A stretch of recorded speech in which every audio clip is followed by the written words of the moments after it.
What's going on, everybody? Welcome back to another episode of Chicken Bone Alley.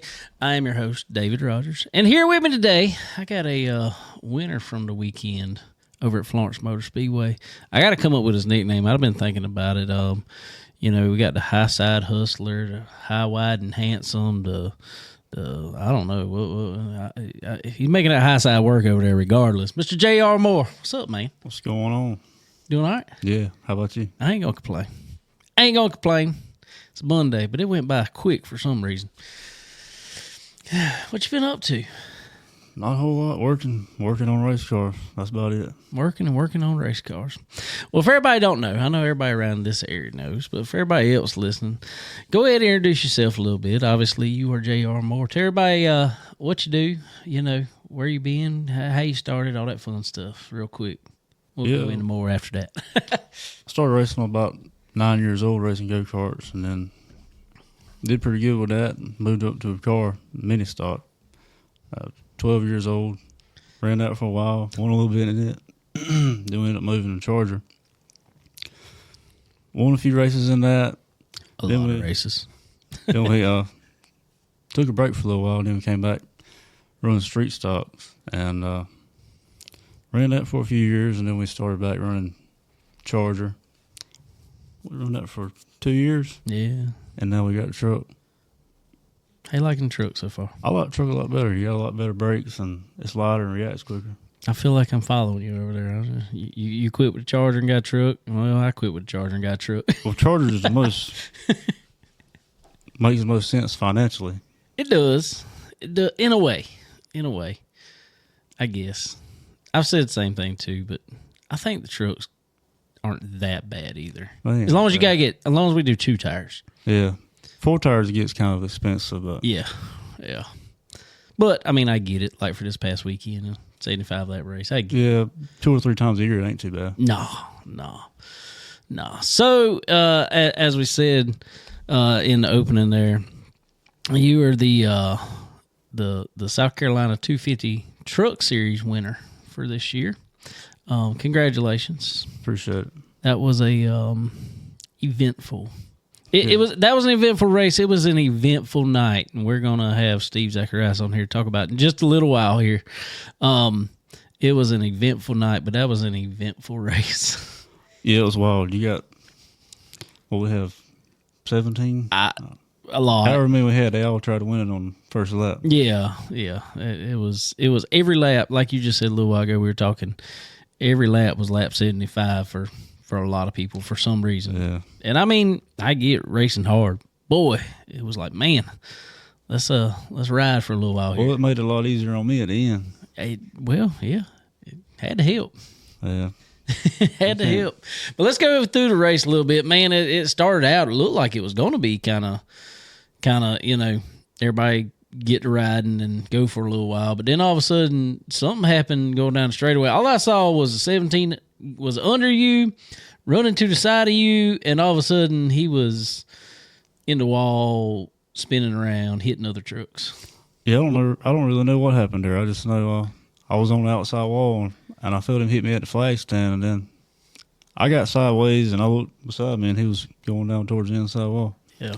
I didn't know if like I said, when I saw it, it was like at the end of it already. I was like, what the devil happened way down there? That was I don't know if he was just trying to widen his arc for entry into one or what happened. That's what I figured, and the way it looked, it just caught his right front and just turned him into the inside wall. Yeah, it was just a racing deal. Yeah, oh yeah, for sure. Definitely just a racing deal. After that, in the truck race, man, it got exciting, I guess we'll say. We had multiple cautions, multiple spins. There was trucks getting together. I think, who was it? Neil Meredith and Jody Meessemer kind of got into it again a little bit there. Yeah, I think the 98 got loose up 136, and then they got together. Them two always find each other. Yeah. Somehow. They manage to find each other on the track, and it's always funny. It's one of them things that it's like people that always race hard against each other are always around each other on the track, I guess, for some reason. Anyway, they got in each other. chasing around the track, all this other mess. And then there was a few more just spins, flat tires. Somehow Brian Hicks, I think, spun out. I think he spun 3 times, or he had a flat tire one time, spun a couple times. It's like every time something happened, somehow he got involved in it. Yeah, he went flying off of 3 there one time. I think he blew right front. Blew right front about halfway down the back straightaway, and straight off 3 he went. And then they got the wrecker bogged down. Yeah, I know. I was sitting there for a long time waiting to get back rolling. And I'm going to tell you, and you probably learned this quick, that for whatever reason, man, well, I know why. I mean, we all know why.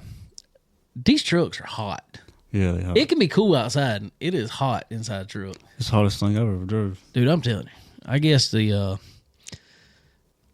Matt Grantham said he had to go to the rescue. He did. He did. He had to go down and take his personal truck and pull the wrecker out there. Brian Hicks said it was exciting. Yeah, I bet it was from your seat. But he, like I said just a minute ago, you got caught in everything out there. I felt like, or in the middle of it somehow. But anyway, and you know, you still look like the unscathed one out there for the most part. And then all of a sudden, well, they got you for jumping the start, and you had to go to the back. Yeah, I went a little early the first time. I think I don't know. I thought what made it look so bad the second time was because of 72 spinning tires, but it probably did. It probably did. I mean, it always makes it got spun twice and cut her right front. Yeah. But yeah, when somebody spins tires, it definitely makes it look worse than what it was. I didn't think you went that early, but I mean, I get it. It's the rule.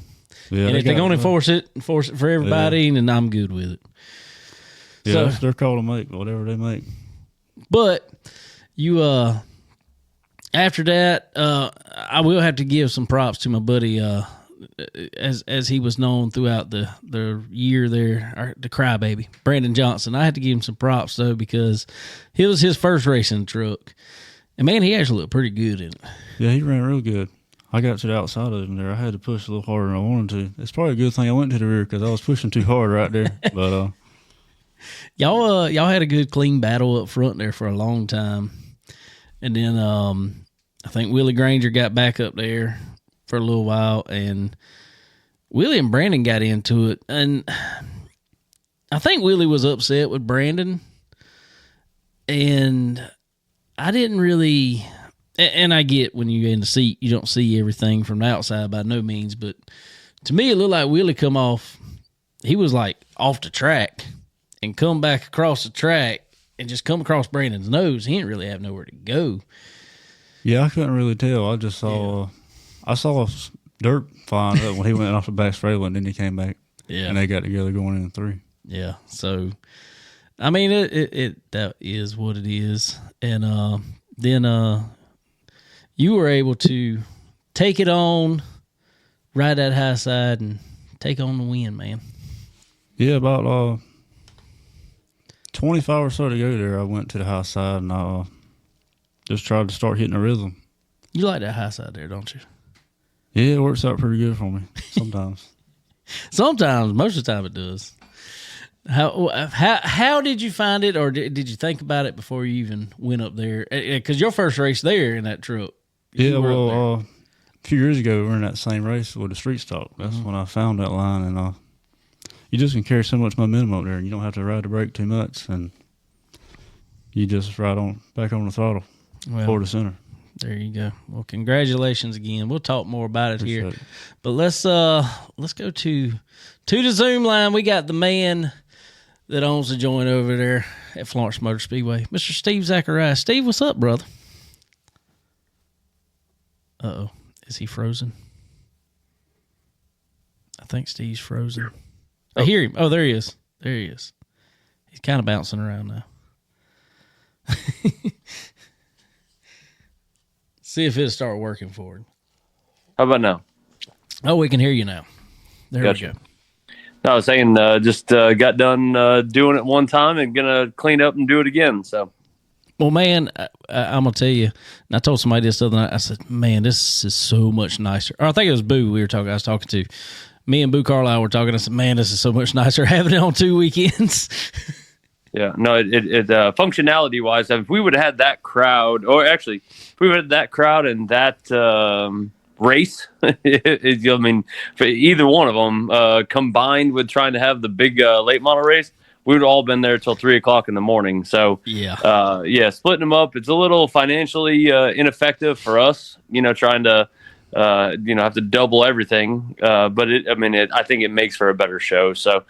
No, we're glad to see. I'm obviously JR knows I'm a JR Moore fan, not just because of the fact that he's a Mets fan, which I talked to his dad in Victory Lane, and having the Mets logo on the tailgate is not like, I don't know what the hell you guys were thinking, because that's just bad luck in general. No, it was a wild ride. I mean, the whole night last Saturday was. When you draw it up and you do the work and you put, you clean, you paint, you prepare, you make schedules, and then to watch some of it, like you want to see green to checkers side by side everywhere, right? And you don't want to see cars get tore up. The JR Moore. Uh-oh.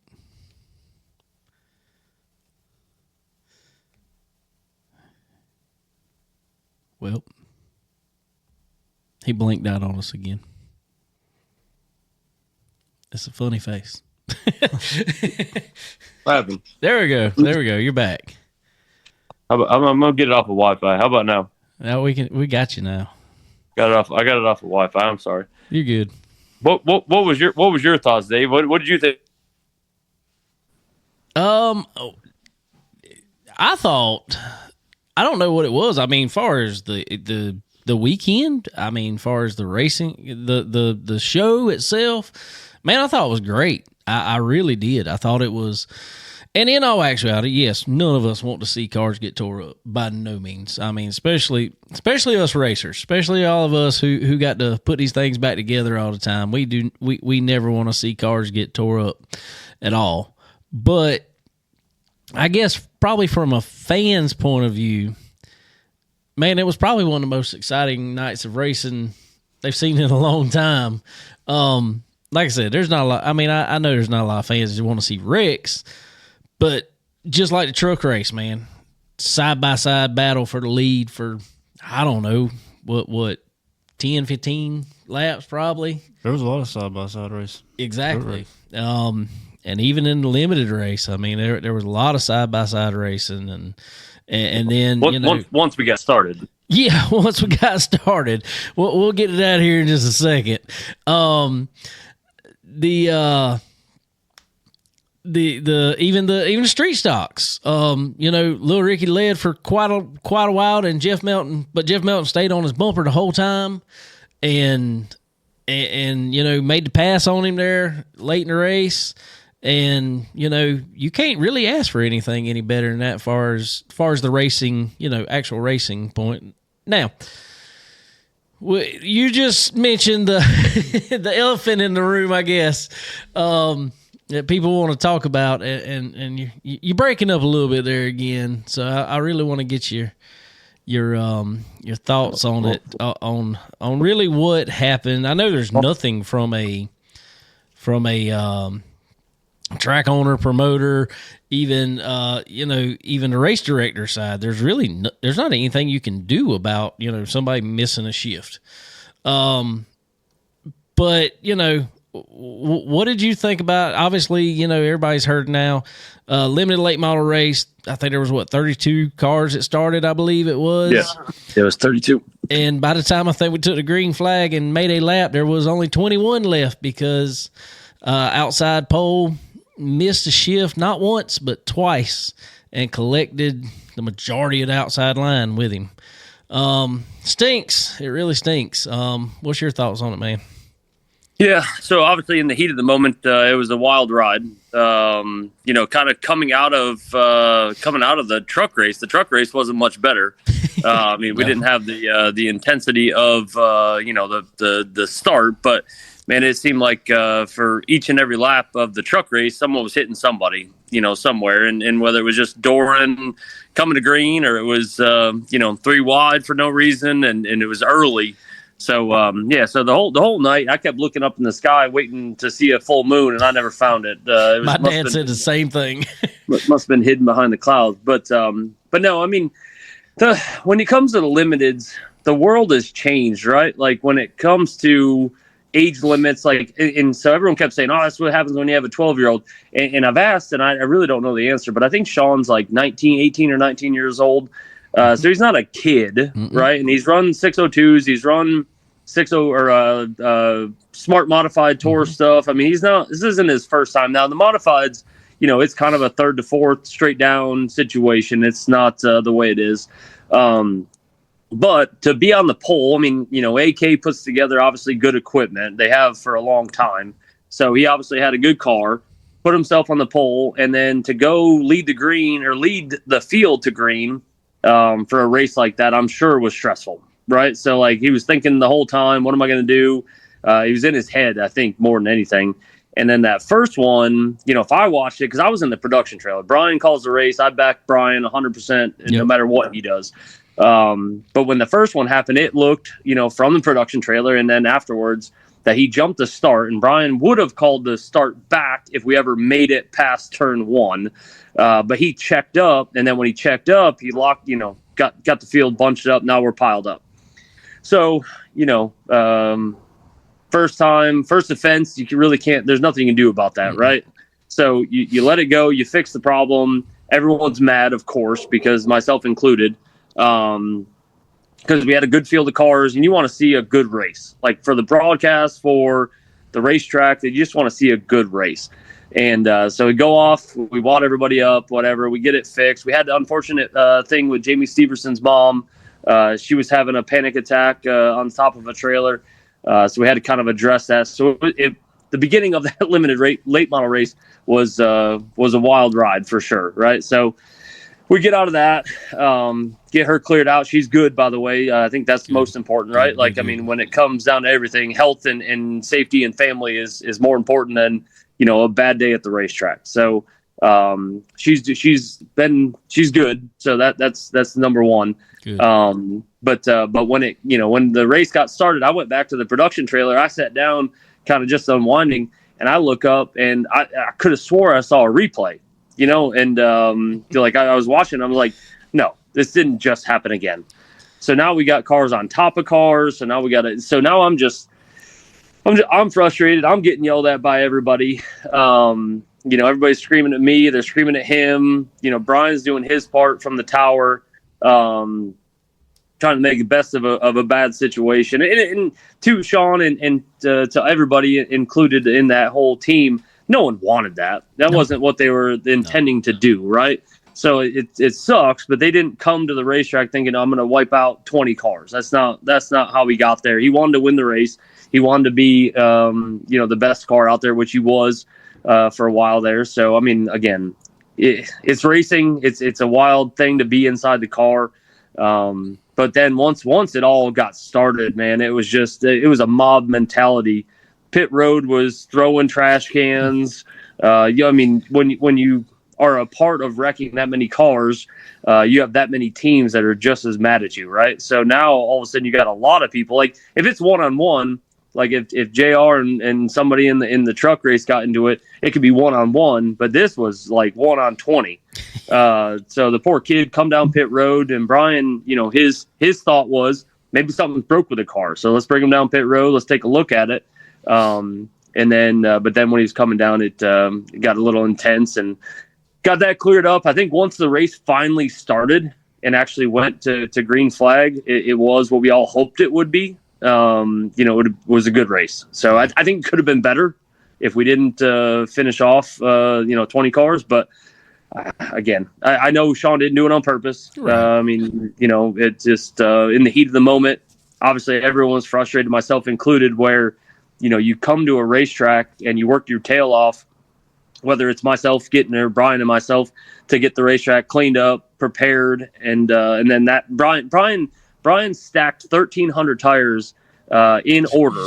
Everyone had a fair, like everyone's sets were exactly the same because Brian had to pull 1,300 tires out, stack them, put them in place, to make sure that the race is as fair as humanly possible for trucks, chargers, limiteds and street stocks. And then, for the race teams, they went out there, they worked to get ready. They tested all day Thursday. They got ready on Friday. There was a lot of work put in.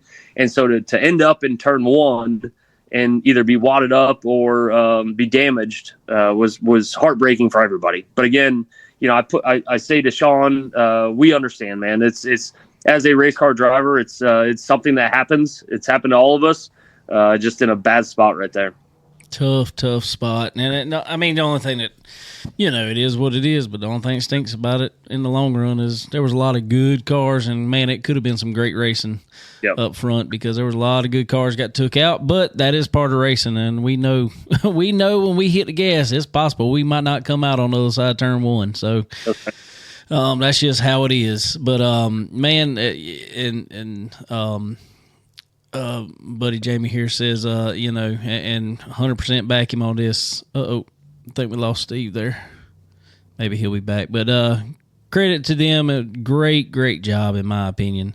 Maybe he'll be back on here in just a second. I thought it was, with the hand they were dealt, like I said, I don't think there's anything track could really do about it. No, they did the best they could do. I'm telling you. They did a good job. They always do. Yeah, for sure. We were just saying there, Steve, that, man, to y'all's credit, I can't understand myself why anybody was mad at you out there because, man, there's nothing the track can do in a situation like that other than clean it up and re-rack it and go again. That's just that's part of it. Man, beyond that, obviously, me and JR talked about truck race some there. That was kind of a wild race too. Yeah, no, it was. And again, I swear. So I know JR. I know, like, as a racer, didn't appreciate to get put to the rear. But I'm telling you right now, I think I've been in all situations. I've mounted tires. I've called races. I've been inside the car. Like, I think by far the hardest position in the sport is race directing because it's never going to get the credit it deserves when it deserves it, and it's always going to get the backlash when it deserves the backlash. So, I'll give JR credit for in victory lane announcing that he stood behind what the call was because, like, everything is happening so fast, and you're trying to make the most productive and the most accurate decision you can in the heat of the moment. So you use replays. You never know who's doing what in the other car. It's how we got to the start line because back at Myrtle Beach, we had the restart zone and everybody started jacking around with the start, right? So, who's the one screwing around and who's not? That's how we got to the line. Because then they get to the line, you just launch together. And as long as you leave together and you're equal, once you get to start-finish line, you guys do what you want. So, I know it looked in the replays back, the 72 might have missed a shift. You might have slowed down. But in the heat of the moment, Brian makes the best call he can with the information he's got.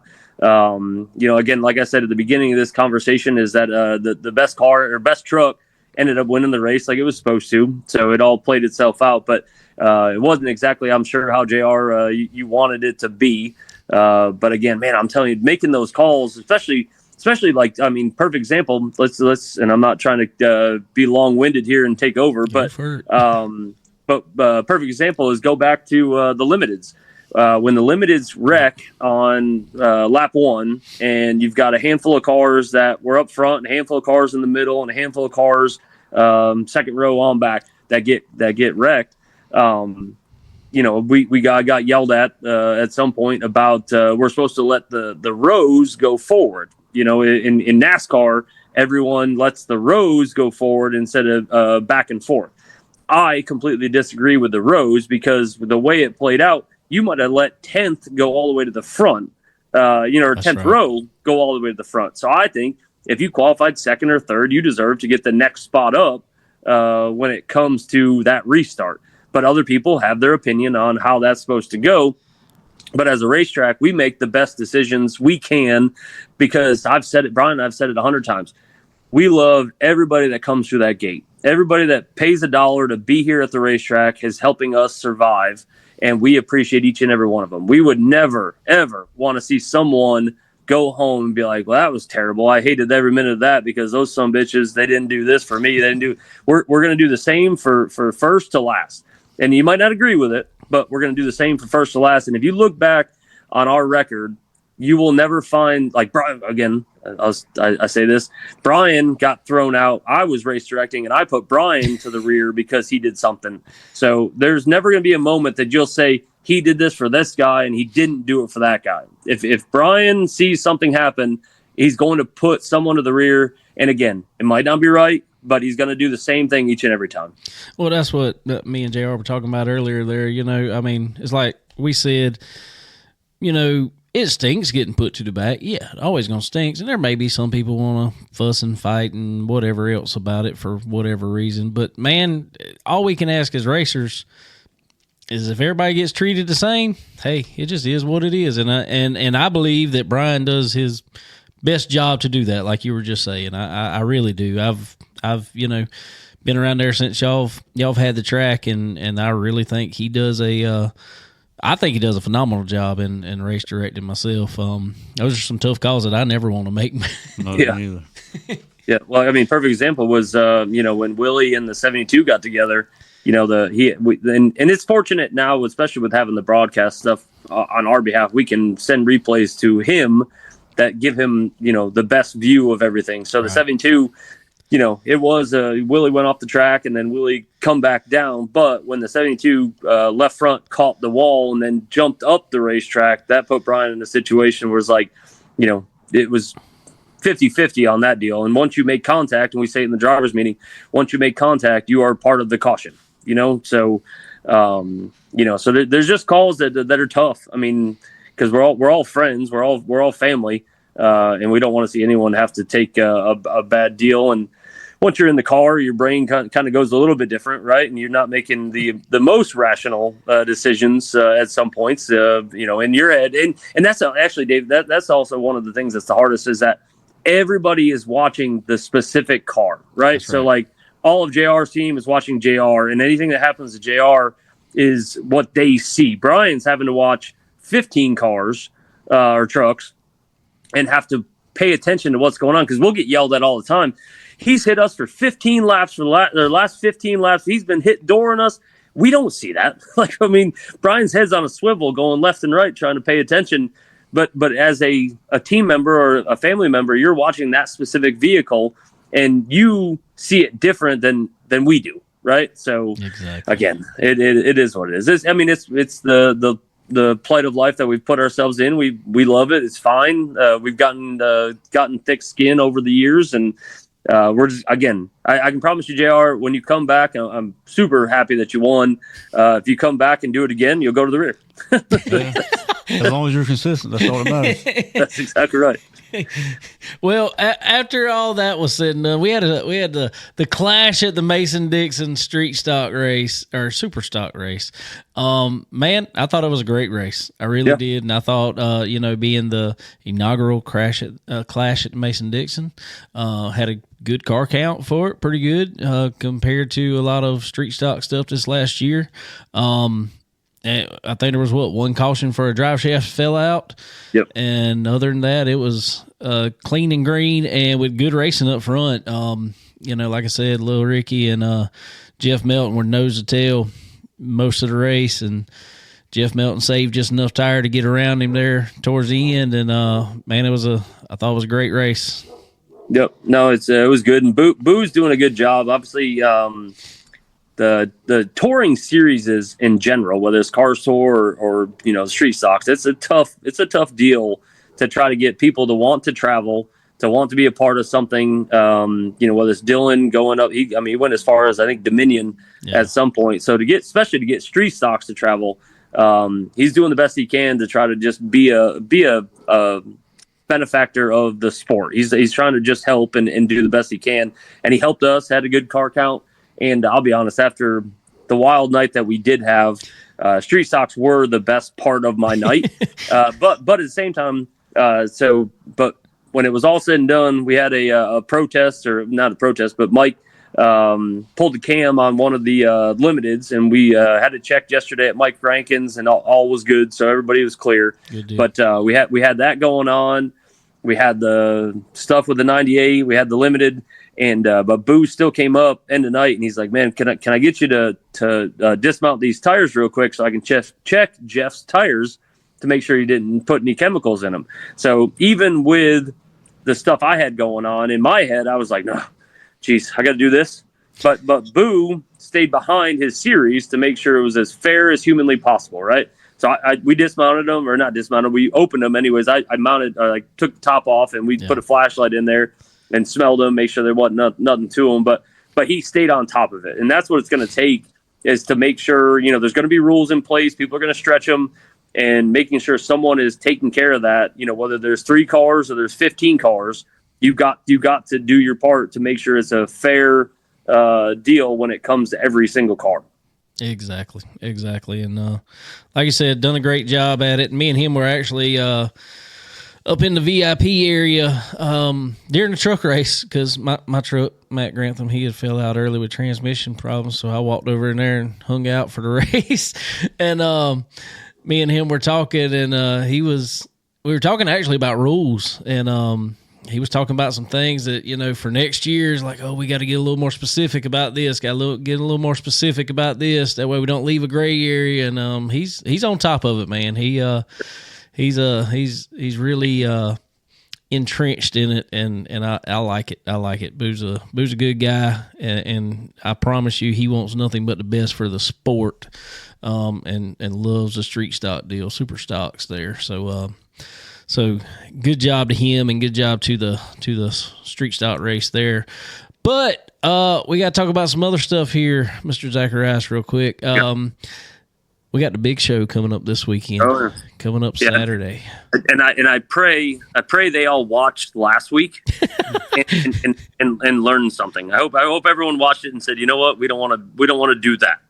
But no, yeah, we're looking forward to it. And as I look off and above JR, excited to have Pro Fabrication on board for both weekends, but especially this weekend, coming on board to be our yellow flag sponsor. And anytime we can get a supporter or a partner involved in the racetrack, man, it's a huge help, because people don't realize. I mean, we sold a lot of tires this week, but that is a huge expense.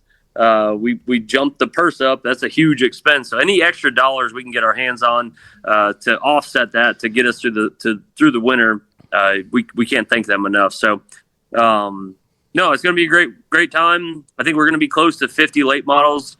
You got me back? Oh yeah, you good? I said, wow. Oh, good. So you froze up a little bit. Oh. No, it's like I said, we got probably right at 50. Probably have our 15, 16 mini stocks, if I had to guess. I mean, legend cars will be legend cars. Bandolero's a little tough. I mean, I think the Bandolero series is kind of slowed down a little bit since the age change in legend cars. Yeah. But no, it's I think it's 250 laps. First time we've ever really done qualifying is it. We don't have a ton of heat races. We don't have provisionals. I mean, we do have provisionals, but they're going to the I-95 people. And then if they don't, then it opens up and becomes part of qualifying. So no, it's it's part of the season, right? Brian and I talked about it. It's big race season, and big race season, even last week, just the practice. When you hear all those cars out there just making, lap after lap after lap, it changes how you feel. Like it's big race season. It feels like a big race. 14, 15 trucks. It's just fun to be a part of, man. I'm honored. I said that before. I'm honored to been fortunate enough to kind of fall into the Myrtle Beach deal, and then be able to drag it up here and put it at Florence. So, well, man, I am ready for it. Like you said, about 50 late model stocks. That is, and man, I'm gonna tell you, late model stocks, and I give credit to the I-95 series, the even just the regular weekly stuff, along with the Cars Tour stuff. Even, dude, that is so close. That field is so close now. I mean, I can see somebody missing this show by a couple hundredths of a second. Yeah. I mean, it may be less than that. I mean, and that's gonna. I mean, it's gonna be some. It's gonna be tight. It's gonna be tight, and which is really, really, really good. And it's fun to watch. And I think Brian's deal. Coming up with a last or non-qualifiers race is good for this year, right? Because everyone drives down, they put the work in, they'll be here Thursday, Friday practicing, they go out and qualify, and God forbid you miss the race, and then you just got to drive home. So this time, we came up with a non-qualifier event that will still get paid out, kind of as if it was like a local short track race here. So I just think it's cool. Like, if you're going to race, like, you might miss the big one, but you get to at least be a part of a race, and then go home with some money. So I think that's a good deal. Obviously, the 250 is going to be bigger than that one, but got David Roberts calling me now. My phone doesn't stop when it comes to this stuff. But which I will say that David Roberts is calling me for a reason, because I think URA and Scott at Anderson and ourselves, there's a lot of racetracks starting to really join forces and getting close to be able to have trucks go to Anderson, and JR's truck is just as competitive or the same truck as everyone else's, right? That's right. So because we're trying to make racetracks where race trucks and race cars can go there, not just want to, but can go there without having to put a ton of work and a ton of money in. So, so like I said, it's just a lot of good things. It's a lot of work. It's a lot of moving parts, but no, I'm excited about what's happening. I'm excited about this week. I'm also excited about going to the Thanksgiving Classic. That's right after. Looks like Mike's got some cool stuff happening there. So no, it's a good end of the November, and then we go from November to, I'm going to go to Carteret. We actually just got back, Dave, from doing Tampa Bay. We did Showtime Speedway for a figure 8 race. We go this week 400, next week Thanksgiving Classic. The kids and I are going to go to Carteret, do their December race broadcast, and then January 10th is the cruise for the banquet. Come home from January 10th and do a banquet in town at Hartsville. And then after that, February 7th, Icebreaker, and then all of a sudden 2026 is here, and it's happening. So. It doesn't stop around here anymore at all. Yeah. No, and if I can, I'll open the go-kart track, and we'll race all winter. Dude, I noticed there was about 1 million questions over to the 400 announcements. People asking when the go-kart track was opening back up. I'm telling you right now, it's so much and I've had 100 people. You and I have had this conversation, Dave. Is that I've had so many people say "Oh, just let me do it." Well, it's right here. I've already put the lights up. The timing's in. You're more welcome to run it. Just come tell me what you're gonna do. He told me that, and I said no. Yeah, no one shows up because the work you have to put in. I am envious, or not envious. That's definitely not jealous. What's the word? Impressed, I guess, with Tim Clemens at Lakeview. Yeah. The work they put in to make a dirt track, and then if it rains, if it's too sunny, if it's cloudy, I mean, it was too much for me, and I don't even know what I was doing. They needed Tim up at Charlotte a couple weeks ago. That was bad on that dirt side. Yeah.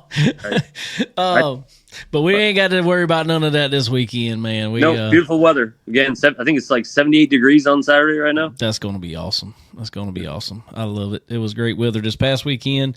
Everybody can still get tickets to the 400 right now online, correct? Yeah, of course. Yep. Or just show up and be a part of this. Unfortunately, as far as I know, Dale Earnhardt Jr. isn't coming, so seats will be a plenty, I'm sure. So you shouldn't even said that. We should just let it ride. Just let it ride. Well, J.R. Moore will be here signing autographs. There you go. On stage, your previous winner of the Super Trucks signing autographs. So I mean, the place might be full. We're just gonna put J.R. up there. I mean, that's what we're gonna put. The letters, just J.R. Yeah, we don't say who it was. That's right. Hey, like I said, but I'll finish off because I'm gonna go and watch Monday Night Football. But I will say congratulations, JR. Like I said, I know it wasn't directly how it was supposed to be or how you wanted it to go. I'd rather just stay up front the whole time, but come home victorious. And as Mets fans, I'm proud of you and congratulations. Yeah, I appreciate it. It all worked out in the end.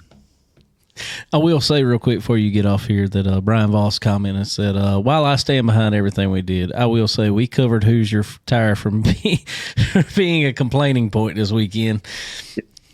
So I said, he missed because he called in. The reason I went away, he was calling in, and I tried to send him to voicemail and ended up closing you down. But he didn't get to see the part where we talked about the fact that he moved 1,300 tires. Crazy. 1,300 tires, and then had to look at the side codes, the sticker codes, and put them all into pairs because. And back when we were at Myrtle Beach, we used to get over 1,600 tires, and we just threw them in there and we'd put them in because back then you have halves, fives, quarters, 3/4, and then you'd put them in their sections, and it was like a maze to get in there. Yeah. And the teams would come in and pick their size they wanted. Now it's like if you don't have one size only, everybody loses their mind. And then once you send out tires like randomly, no matter how we do it, it'll end up being a bad day because we'll send the best set like accidentally to somebody because we sent them out, and one person will be on 4 matched up tires and no one else will be, but it'll be super random.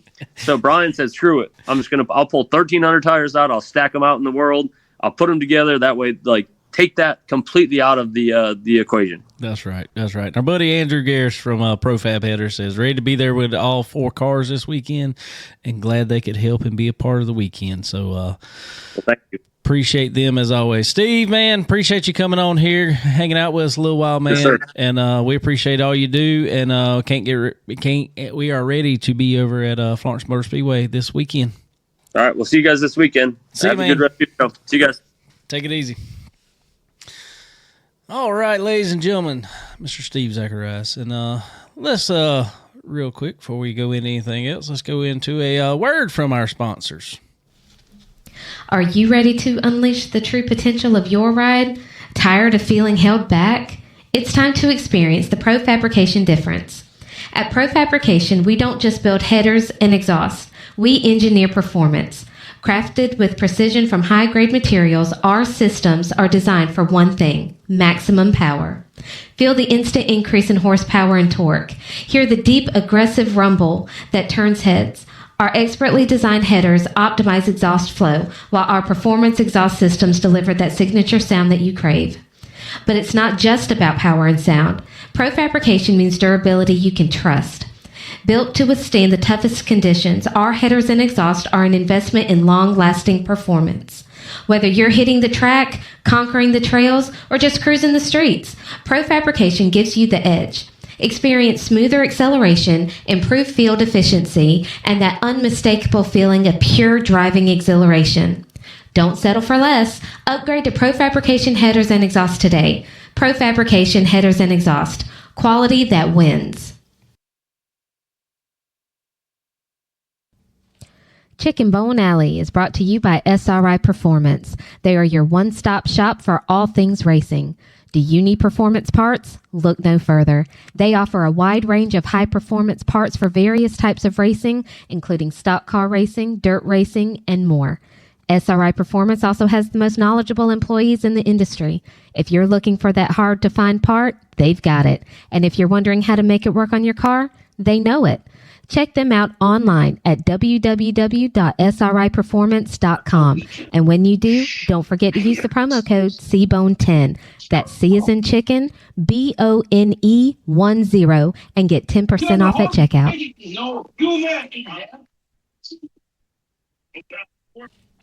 Stock Car Steel and Aluminum is a full-line steel service center stocking thousands of sizes, shapes, grades, and types of metals and plastic. If you need it, they have it. And if not, they work fast to find what you need and get it to you. Stock Car Steel and Aluminum also has the ability to cut orders to your specifications as requested. Their dedicated team not only brings many years of experience to the table, but they are always ready and willing to lend a hand with anything you may need. Stock Car Steel and Aluminum. Your material needs are covered here. Tired of leaving performance on the table? Ready to dominate the track? For decades, Earl Ramey Racing Engines has been the secret weapon of champions. We don't just build engines. We craft precision, engineered powerhouses designed for one thing: victory. From meticulous machining to expert assembly, every Earl Ramey engine is built with uncompromising quality and a passion for speed. We understand the demands of racing, and we deliver the reliability and raw power you need to cross the finish line first. Whether you're tearing up the asphalt or conquering the dirt, Earl Ramey Racing Engines provides the competitive edge you've been searching for. Don't just race, conquer. Contact Earl Ramey Racing Engines today and let us build your winning machine.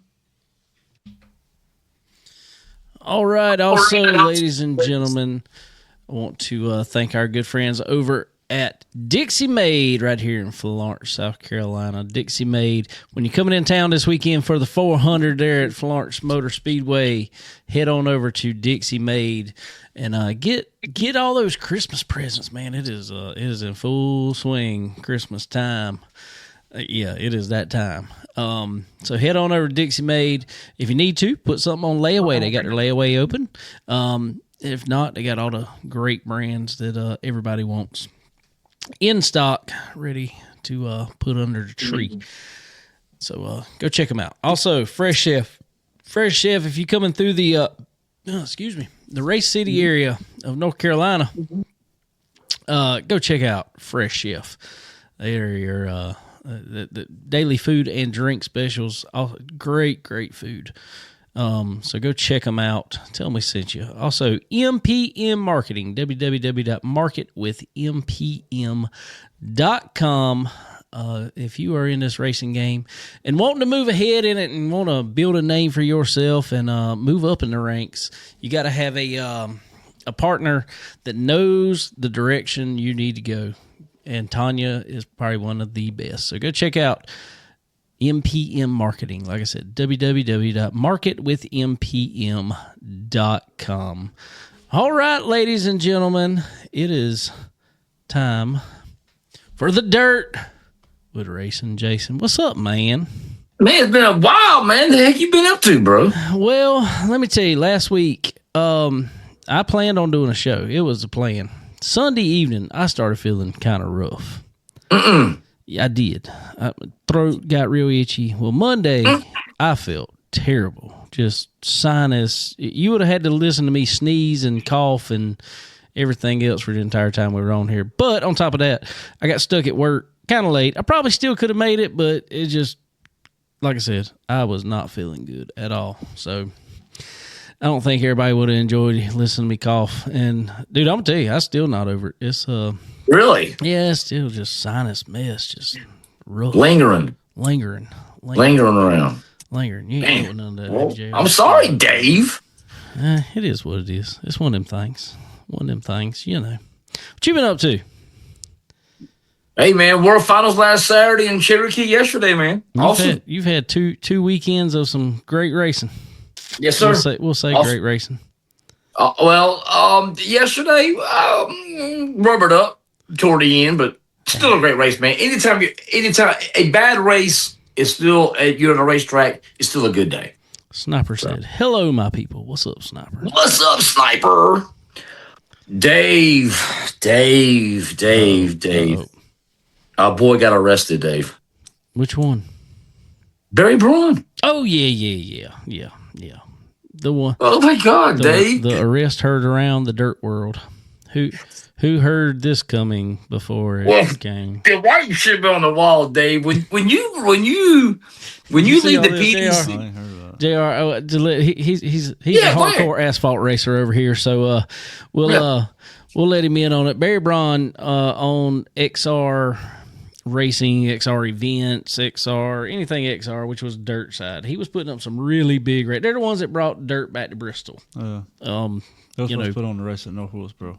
Yes, they helped put on North Wilkesboro. Yes, exactly. Yeah. Well, they were putting up some big races, big money. They were supposed to have a Crown Vic race at Alltech. What was it, like this coming weekend? Somewhere right around now.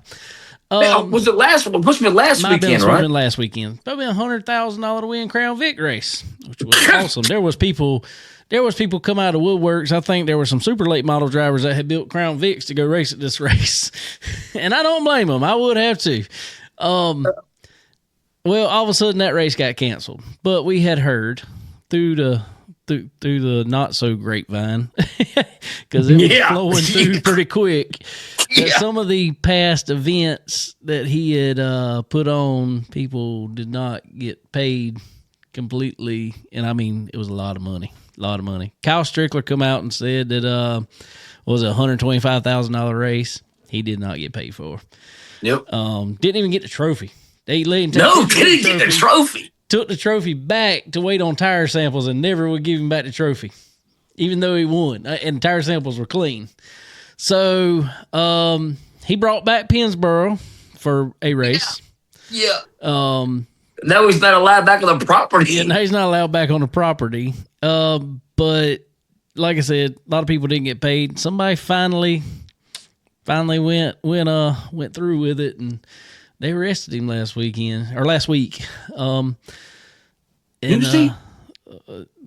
Obviously some financial fraud, I think they said was the reasons. So yeah, that's where we're at with that. And we had talked about it a few times on here, and I invited him to come on the show. You wanted him on.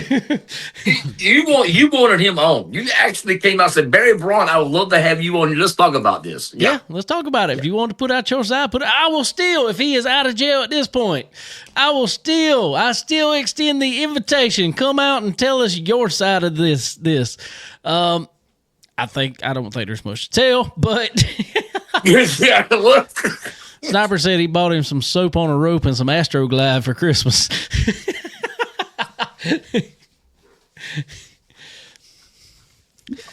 Probably not happy with me because I put up a little thing on Racin Jason's X the other night of a picture of him posting up an XR event thing in jail. Boy, y'all are killing me with that stuff, man. Oh, my God, y'all are killing me. Oh. How much time's he facing, Dave? It depends. I don't think nobody's really said yet, but, I mean, it depends how much money they really pin on him. And that's going to take – that's the thing is, like, say that $125,000 that Kyle Strickler never got. Kyle Strickler's going to have to go forth with that $125,000 as a charge. I mean, basically say, hey, I didn't get this, or is he just going to leave it alone? Because like I said on your thing, is people talking about, what are they going to do? Should this be a thing? You can't get blood from a turnip. If the man ain't got... I'm sorry, go ahead, Dave. I feel like because there were some races that he did pay out the money on. Mm-hmm. I feel like if he had the money, he would have paid it out for the most part. Anyway, I feel like he probably just ain't got the money. So you can put a judgment on him if you want to. What you gonna get out of it? Nothing. Absolutely nothing. Well, Dave, if he owed you money, if he owed you $125,000 for winning a modified race, would you testify? Would you testify against him? Would I testify? Yes. Would I testify? 100%. You would? 100%. I don't think I would. Let me tell you why. Because the damage is already been done. What more is my testimony going to do to hurt him? Well, what I'm saying is, I'm not even saying I'm the one that's going to bring it forth. By no means. But if they brought me in and asked me to come testify about it, yeah, I'll tell you my side of it. I'm not saying I would necessarily even try to go for it because, like I said, I don't think you're going to get nothing out of him. Yeah, the damage has already been done, Dave. What more could you do to this poor guy? I did say poor guy, but, this guy. Well, and it stinks because I think everybody that does this, and I've dealt with a couple of them, and I don't know if I ever told you a story about it. There's one person in racing, I think he's a police officer now, actually, that I won't speak to, and he was over some events on the dirt side, and he kind of screwed me out of some money, and that was the thing. It was like, what do you do about it? Sit here and whine about it, or It's just I made a conscious effort. Like I said, I ain't said his name because I just won't talk about him. If he ever opened and had another series going on, and there's a series that goes on right now that he was a part of, I don't talk about too much. And you probably haven't even realized it. And so I just, that was my thing, is like, yeah, I might not have the biggest show in the world by no means, but you called me to come help you, and then you wanted to rip me off. You will never hear your series come out of my mouth again. So. Is it who I'm thinking of? I don't know.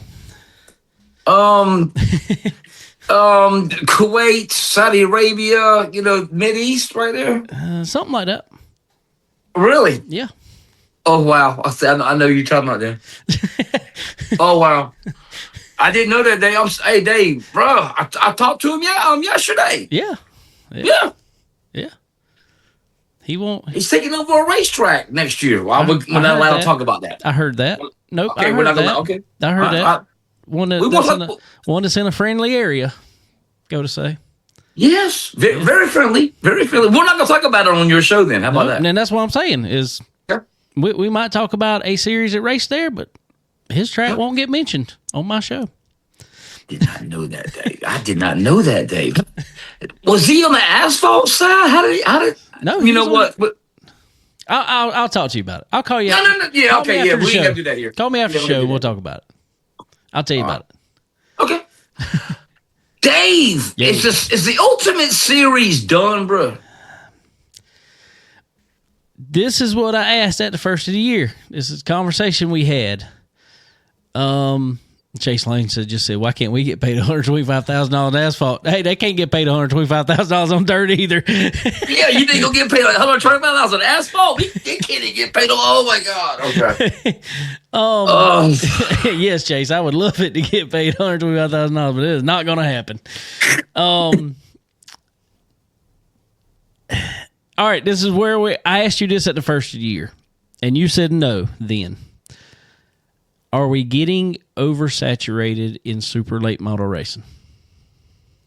I still say no, Dave, because only time that we are, Dave, is when you schedule two different series at two different tracks, less than 2 hours away from each other. That's when we're killing each other. Okay, but what's killing the Ultimates then? Oh, shit. Excuse me. That's only it boils down to, Dave, promotership, bro. They announced that here's why I brought this up, Dave. They canceled November 20th and 21st at Screven 2-day show. Yep. They canceled another Ultimate show. Yep. They canceled the one at doggone Ray Cook's, well, it used to be Ray Cook's Brasstown Tri-County track a couple months ago. I mean, they haven't raced since they raced down here at Lancaster. Yep. So, I know you on the asphalt side more. Do you watch any dirt at all? Really? A little bit of it. A little bit. I'm going to ask you from outside. That is why I want to ask you for outside perspective then. Let's say asphalt late models, late model stock. Let's just use that as an example because that's kind of the carryover from is late model stock is kind of the premier on the asphalt side, not going to NASCAR. I think that is more in line with a super late model on dirt. Would you care to say yes on that? Yeah. Okay. I'm not going to put a dirt super late model on a NASCAR level because of it's not because of the popularity or notoriety by no means, because I think there's a heavy fan base on the super late model side, but it's because of where they run and how many races they run and stuff like that. So it's fair to say. Okay. Let's say, JR, and this is what I want to get at. Granted, dirt super late models have a very broad range as far as across the United States. Late model stock is very localized to Virginia, North Carolina, South Carolina for the most part. But let's just for giggles, let's say that late model stock, let's just combine late model stock and kind of super late models. as kind of one thing for conversation purposes. If there were, I'm trying to think in my head, you probably know off the top of your head, how many super late model series would you say there probably is? Around about 6, maybe. 6. Yeah.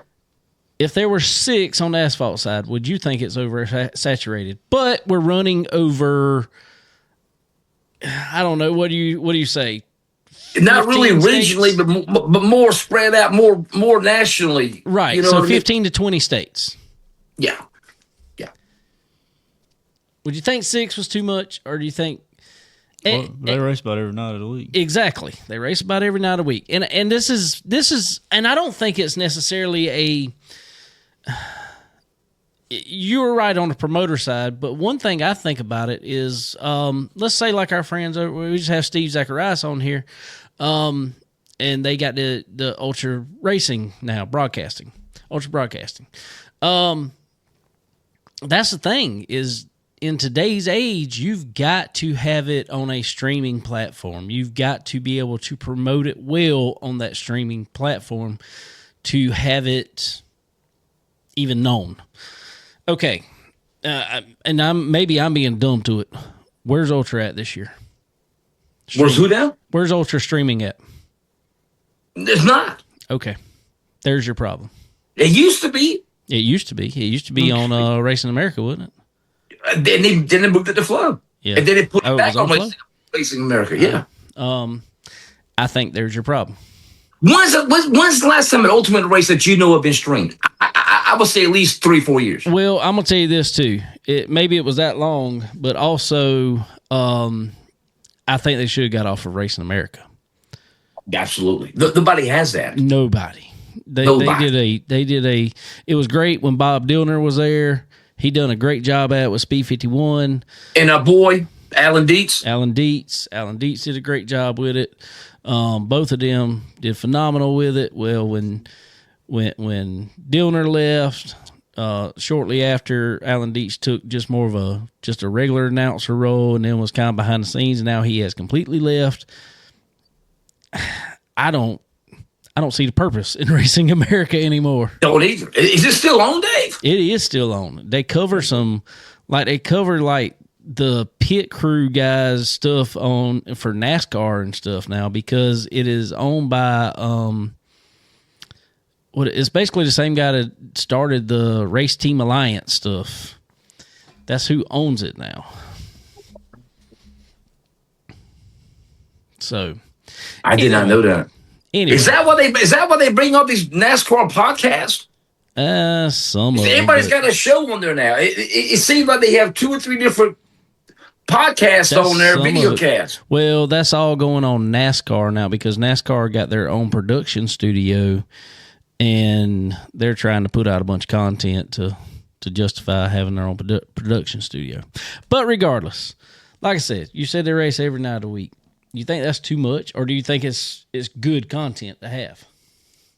Oh, obviously it's good content. They got their stands packed every time they race. Exactly. Asphalt, you're lucky to have 200 people in the stands. You're right, and I still don't understand it. I still don't understand it completely. But that's the thing, is I think you got to.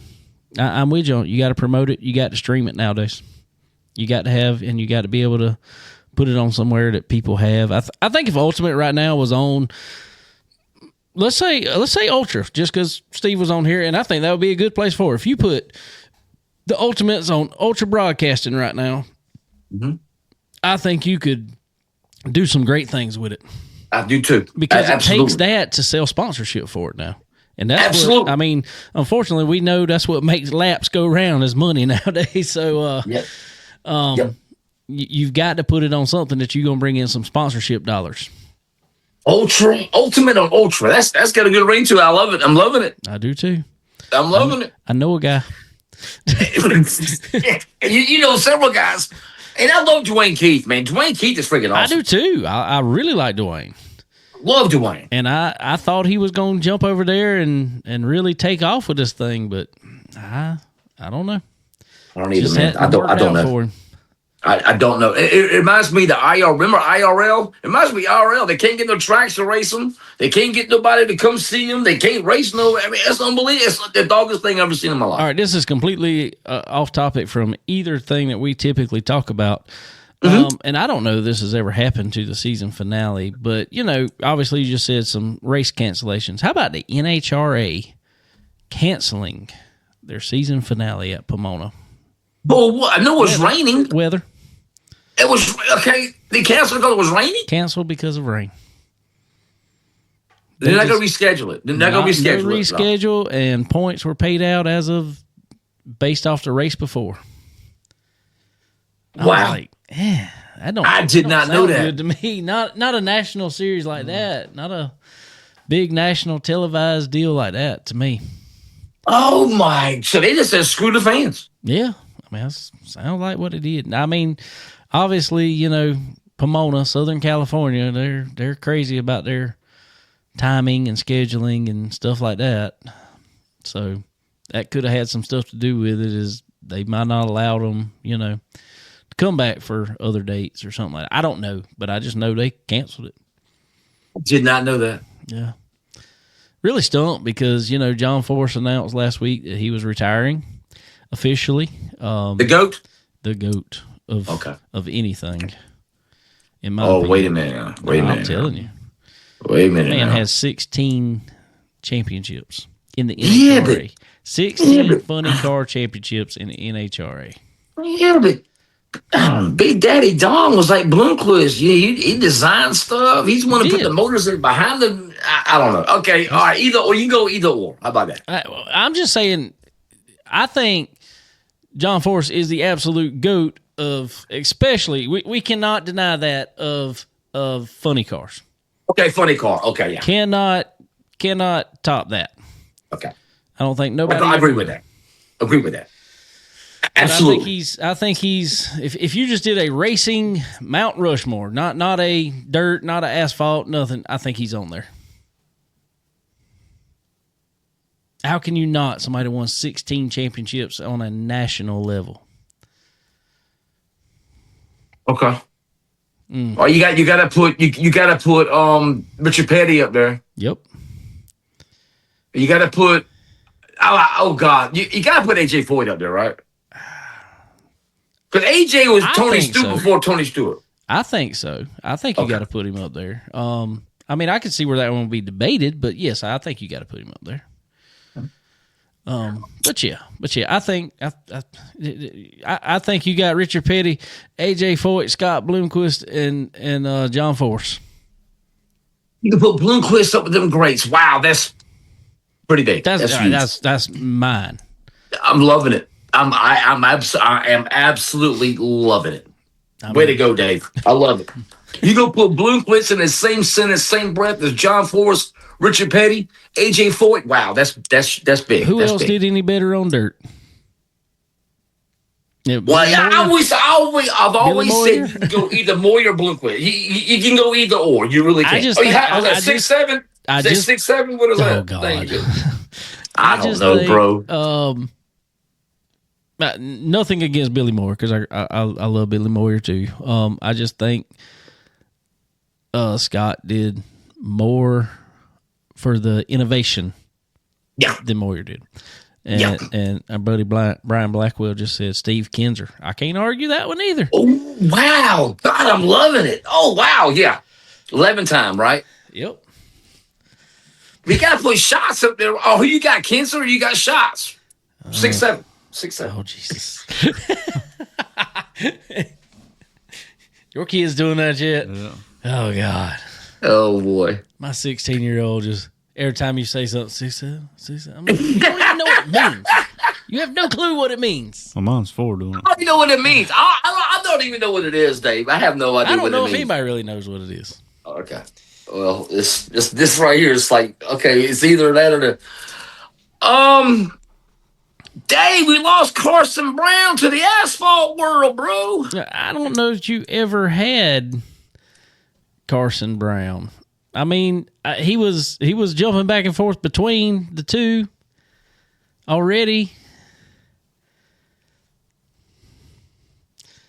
Sniper said, Where does Cheeseburger go? I don't know. Sniper said John Force, Don Garlics, Greg Anderson, and Don Perdome. I mean, yeah, for drag racing, yes, 100%, yes. Anderson, pure pro stock. Okay, yeah. Okay. I had to put Indris up there. She's hotter to look at, man. I'm sorry. Jeez. Dave, what is Cheeseburger? Who needs a crew chief, Dave? Who needs a crew chief? There's a lot of people need crew chiefs, I think. Well, what? So what, Cheeseburger, is his phone going to ring? What's going on? I don't know. What you think? I tell you, it'd be a good fit. I tell you, it'd be a great fit. You know, Gustin doesn't have a crew chief right now. Well, it's just him and Robert Daddy and what other dude. Yeah. Yeah. So I think he could go to Gustin. Todd Cooney. Dude, I'm gonna tell call you, Cheeseburger. I think any help that Gustin could get, just get a load off of him. Man, I've said it. I've said it on air before. I think Gustin could be at the front every week. Could be in talks at least. So, the Reaper. Yep. The newest edition. I like it. What else I got, Dave? Okay, you didn't watch Sonoya none, did you? This past I did weekend? watch highlights from it. I watched the the clash there, the helmet throw. Wasn't quite. That was a good one. That was remind me of Warburton with Junior, right? Bristol, yeah, was that right? That was more close. Yes, because I was gonna say somebody said that was a Tony Stewart-esque. I said nope, he did not land that one straight in the windshield. He sure did not. No, he missed Kansas by that much in the windshield, about that much. It was Kansas, right? Wasn't it Kansas? Yeah. Okay. Dave, the blend-in rule, Dave. I can't. Bro, if you bring out a caution, man, screw the blend-in rule. Go to the back. Okay. And I guess we're talking about, who are we talking about here? We talking about Pierce. Davenport or Pierce? Pierce. Okay. Yes, if you bring out the caution, I don't care if you blend or whatever. If you bring out the caution, in my opinion, you should go to back. What you think? Yeah, I agree with that. Yeah. His wheels never stopped. Yeah, they did, bro. We had the same deal happen at Dillon a few weeks back. Did you see that with Lil Ricky and Jeff Melton? In Street Stock. I saw it over Facebook. Yeah. I didn't see it happen. It was it was kind of the same deal. Lil Ricky went to pass. I was actually spotting for Lil Ricky that night. He went to pass Jeff Melton, and Jeff Melton just hung a hard left and spun himself out down the straightaway. And yeah, down the back straightaway, go kind of right before turn 3. Well, it actually just did a 360, and he landed in third place and just held the gas to it. Well, the caution flew. Well, Ron said that he threw the caution thinking, that there was a spin, so he threw the caution, but he had already blended back in, and so really the caution was accidentally thrown. I was like, I don't like it. Wow. Okay. Wow. Okay. Yeah. Is that the race? Is that the race you're talking about when Milton spun and collected 3 or 4 cars behind him? No, he didn't collect anybody. He didn't collect anybody. He just spun, and like I said, he landed in third place and kept on rolling. Oh, wow. Oh my gosh! And they threw a caution, but didn't mean to throw a caution. Wow. Yes. Okay. So kind of the same deal. I was just like, I don't like it. So the asphalt side, y'all got a blend-in rule too? Not that I ever heard. Not till that night. Wow. Ours is always, and I will give it to. I'm gonna have, and I ain't trying to suck up to him because he was just on the show a little while ago. But I got to give it to Steve Zacharias on that. Their rule is if you cause a caution or are involved in the caution, and that means even if your right front made contact with somebody else's left rear and only the person on the outside spun out. Guess who's going to back? Oh, everybody. Both of you. And they stick to that. There's no, really gray area there at all. It's like if there's two cars involved, there's two cars are going to the back. Mm-hmm. And, I love it. And the most unpopular time he ever done it was when he put Junior to the back for spinning Matt Cox out. Heard about that, man. Oh, wow. Yeah, he took some heat for that, didn't he? But he was consistent, and that's what we just told him on here. JR got put to the back this past week for jumping the start.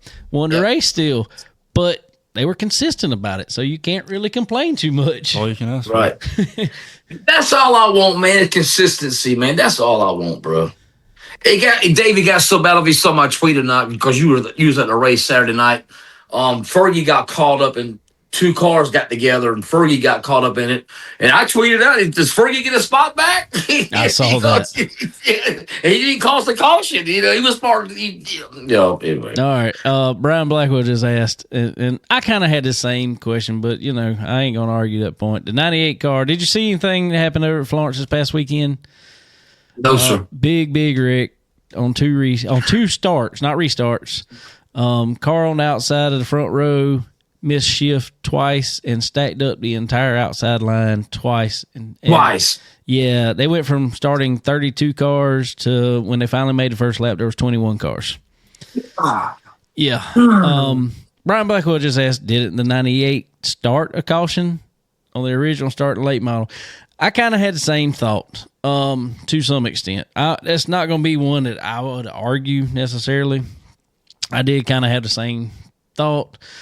But at the same time, I've seen other cars miss shifts before, and then people, and this same thing happened. He missed shift, got going, and then it was cars later back that got stacked up.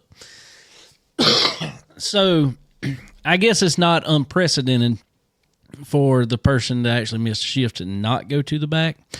But when it happened twice, they did put him to the back. So, that's a tough call. I do not want to be in race control position to have to call that one at all. Well, that's what he was talking about. Wow, I didn't know they put him to the back. Yeah, they finally did after. Wow. They did after two of them, and then the guy come back up through the field and dumped somebody else out of four, and they parked him then. Hey, man, what was Steve talking about when he was talking about the top row moved down or moved up? What do you mean by that? In NASCAR, at least, if say everybody goes out, double file. Sorry. Anyway, double file. Say something happens during a pace lap. Car breaks. That's in, we'll just use front row, for example. Say outside pole. Okay. Say his car breaks under pace laps. He pulls in, out of the race. In NASCAR, instead of everything shuffling and changing rows, in NASCAR, the entire outside line would pull up into that spot. They do not do that. Ultra racing, the URA does not do that. They, if somebody does not make the start of the race, is not the whole line shifts up. They will shuffle you because, like the other night, literally the guy from about, I don't know, he'd probably been about 12th or so, would have went to the second row. Wow, yeah. So they do like a choose cone? Well, not choose cone. It's like if you were, say I'm third. Say I'm the second car on the inside line. Well, if you're the second car on the inside line, you stay. If the second place man went out, then you go to second. You go to outside. Oh wow. Okay, I like that. I ain't got a problem with it. Oh, just put in the choose cone. There you go. That'll solve your problem right there. Choose cone. Well. Oh, here we go. I don't disagree with you, but I don't think you can do that on the original start. And that's what they were talking about was the original start. Okay. But on top of that, we do the choose cone over at Dillon, and there's been a couple times that people choose, and then they decide about turn two they didn't like where they chose, and It's amazing how that happens, you know? Yeah. It's like, I like Who this would've up there. I thought? don't like this over here. Yeah. Yeah, exactly. So, anyway, Oh my gosh. I don't know. So after, causing or being involved in let's talk about Davenport. Davenport was involved in a caution, and I guess he got his spot back too. Yep. He spun out. Our lap car spun. Lap car Who was? spun. I can't remember who that was. It was 31 car. What's his face? Millwood. Tyler Millwood. He Yeah. spun, and they said, their reasoning was they said he never hit him. He did hit him. Oh, he nailed him. He nailed him. He nailed him. And stopped. I mean, was completely stopped. Yeah, that think too. Thank you. I think he had to. He might have had to refire the car. Actually, I'm not sure. Ooh, I but can't. I can't. I cannot remember that, Dave. Did he? I don't know. I just know it sat there long enough that he could have had to refire the car. I don't know. Ooh, I'm gonna take your word for that. I cannot remember. I'm gonna take your word for it. Maybe he did. Yes. He was stopped long enough. I think he should have went to the back. Personally, Been a race.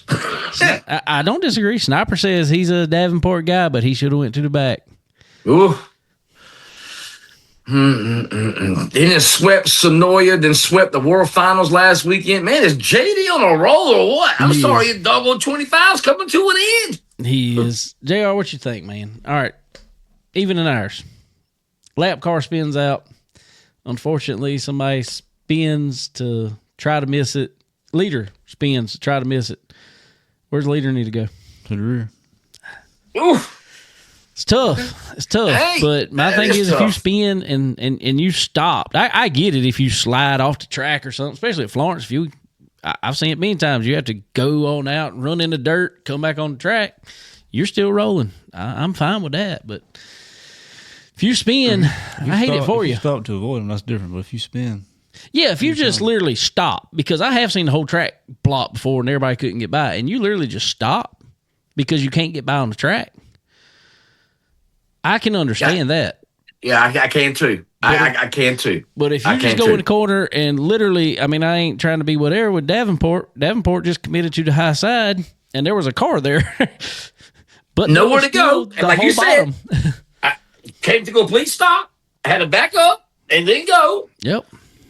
to the back. Yep. Okay. Sniper said he still would have won. I agree with that. He would have. yeah. Because it was like still 20-something laps to go. I mean, it wasn't even quite halfway. Oh, yeah. He Like- was fine. Like 28 to go or something like that. Yeah. He says Sniper says Bobby should have been placed where he blended back in. If that's the rule, yes, he should have. He should have been placed where he blended in if that's the rule. If you go back and watch the race, Sniper, his tire stopped when they put it reversed there, bud. That I agree with. His tires did stop. I don't care. Personally, I don't care. I mean, that's the rule. I get that's the rule. I don't care about the tires necessarily stopping. He calls the caution. That too. That's the main thing. And my point here is, yes, you are part of the caution. The caution came out for you. I Go was to the the same back. way, and I'm not hating on Jeff Melton, but Jeff Melton at Dillon, when he spun around, he calls the caution. The caution. Now he can't. It's not his fault that the flagman threw that caution, but the caution came out. Yeah. So Caution go to the came back. out. Go to the back. And everybody stopped. Everybody had to slow down because of you anyway. Exactly. Go to the back. That's right. Agreed. Yep. Oh God. So We're how gonna do we do this rate all the night. helmet throw though? Was it good, the helmet throw from Overton? I would say I'll give him a 9.9. I mean, he did land it right in the center of the number. He did pretty Yes, good. he did. I think he hit exactly what he was aiming for, Dave. Exactly. He was close now, enough. I don't He should have. Dave, I don't know about him going down there, man. And bro, wait till after the race and y'all handle like me, because Bobby Pierce he ain't gonna get out that car, bro. He's proved that before. Yeah, exactly. So he's not gonna get out that car, bro. So I don't know, Overton. You got a problem with what Overton did? No, I don't have a problem with what he did. I throwing a helmet, you only messing up your own helmet. So now being on the track, that's a little iffy, stupid things can happen even under caution. So it's a dangerous spot. I don't like that. But as far as just throwing a helmet at somebody, it don't hurt my feelings. Because I can promise you that helmet's not going to hurt that car. No, it's not. It might hurt him if he hits him, yeah, but it ain't gonna hurt that car, bro. No, you can pound that out. That ain't nothing. No, but you don't have a problem with him going in Pierce's window and doing all that stuff. They should have never allowed it to get to that. That's the thing. We had the same thing happen, and Matt Cox is my boy. Races Florence Motor Speedway. Me and him hung out this weekend. He super nice guy. He's been on the show quite a few times. Good friend of mine. He went and got in, who was it? Casey Kelly's window one night at Florence Motor Speedway when that crash happened last year. And the track officials were standing there just watching. Now, we all knew Matt Cox was not going to punch him or anything. He was literally that's just the type of person Matt Cox is. He's going to go say something to him, and that's going to be it. That's all that was going to happen. We all knew that. But as the track official probably should not have let him in there. I never agree. Now, if track official can't make it there yet, hey, it is what it is until track official gets there. But track official should be the one breaking that up always. You said he was watching it? The track official was watching that? Yeah, they kind of let him go up there. It was, and it wasn't so much between them two. I wasn't worried about them two because they're two of the nicest people you ever meet, and they're not going to fight. They knew they weren't going to fight. He said a couple words to him, whatever. But some of the crowd that's what happened. Exactly. Exactly. The COVID race at Cherokee, Overton, Casey Roberts. Remember that? Yep. They got into it, and Casey had to, he had to get his thoughts together because when him and Overton confronted each other, he said, 25, 30 people around, hit him. Bro, that's what escalates. That's how it starts. But did he have his mask on?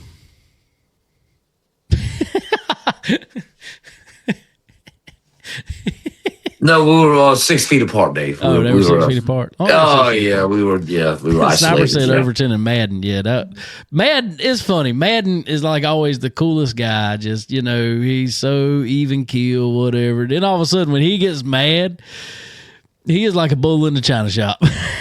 He don't want to stop. Once he gets going, he don't want to stop. No. He does not want to stop. No. Mm-mm. You go to talk to him, you wonder if he's got a pulse sometimes. And then all of a sudden, boom. I think Overton versus Madden. What was that at? Cherokee. How long ago was that? Last year, I believe. Overton Madden at Cherokee last year. That? They came off. Something happened on track. I don't even remember what it was. I want to say it was like in a heat race. They come off and got into it right there at pit entrance. Sniper said last year. You don't remember this? God, how can I remember dirt stuff and you don't? I don't know. Because I've been to 500 races probably since then. You probably have. Madden versus Overton at Cherokee. Yeah. I don't remember that. 23, Sniper says. Oh, no wonder. I can't think that. I can't remember what I did yesterday. Come on, bro. Really? Oh, I did go to a race yesterday. That's right. I do remember that. 23 Madden versus Overton. I gotta Google this. I gotta write this down. Okay, Madden versus Overton. I don't think they ever fought. It was a lot of chest bumping. Really? Oh yeah. Hold on. I gotta Google this, bro. Yeah. I'm sorry. Madden versus Overton at Cherokee.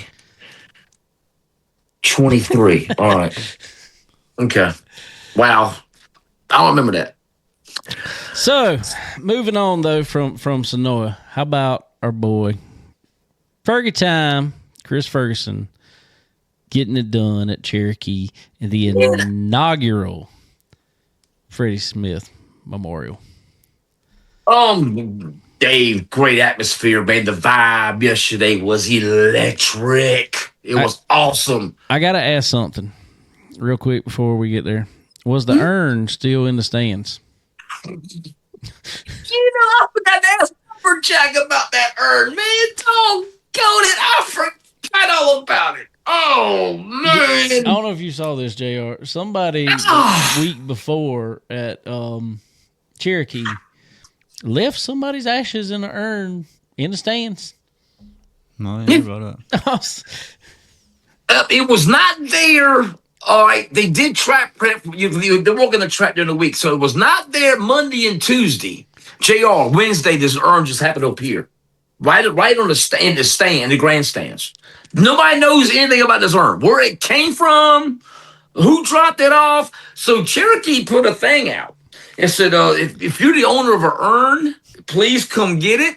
We what do they say? We notified a local funeral home or whatever. If they know anything about it and stuff, yeah.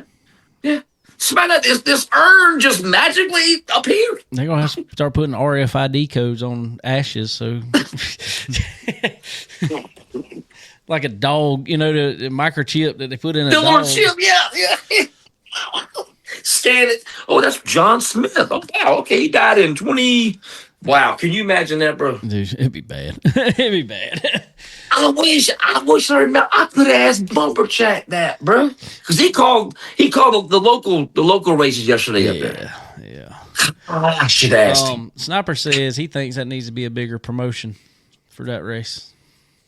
For the Freddie Smith Memorial? Yeah. It was only the first annual. It's gonna get better. What's gonna happen? It's gonna get bigger and better. Well, the only thing is the time of year they're doing it. Who else is gonna do it? Everybody's done. Yeah, I just hate this that close to Gateway because that's why we only had 2 cars come from Sonoya yesterday to Cherokee. Everybody's gonna get ready for Gateway. So I just hate that it is. I just loved it that the top 3 were friends of the show. They're all locals, baby. All locals. All locals, baby. Yes. Shout out Ben. Shout out Ferg. Yes, absolutely. Shout out Trent. Yes. Zach. Yep. Yes.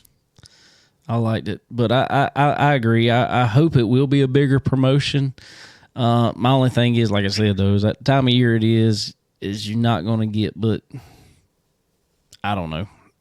I mean, they could make that that could turn into the wrap up for the Flow Racing Night in America, the championship there. That would be nice. No, you know what you could do? No, seriously, you know what you could do? Finale, hunt the front. Yeah. When is their finale? Because I thought somebody got that was the Cherokee Chief. Yeah, championship. Chief. All that stuff confuses me because they're so. The miniseries. Yeah. When I post, okay, who's coming to Cherokee for Hunt the Front, and I always tag Hunt the Front, Big Chief, and everybody's like, that's not a Hunt the Front race. Well, I never said it was a Hunt the Front race. I didn't say that. I said Big Chief. I got them in quotation marks. That's right. I mean, bruh, but it confuses everybody. But that's a good question. Has Hunt the Front had the finale? I guess they have, right? I think so. So all we got left is Gateway. Yeah, I think so. Oh, who were the championship, Dave? Bring back the Dryden series. Oh, Winter my series. God, bro. Please, yes. We need this. Winter series. I love the Winter series. One thing I want to ask. I saw used to be MoDOT, now Little River, is on the schedule for World of Outlaws next year. Dave, I got to read you this text I got here earlier, my brother. I don't know what's going on here, man. Maybe you can do some doggone digging. Here's what I got. I ain't saying who sent it to me, bud.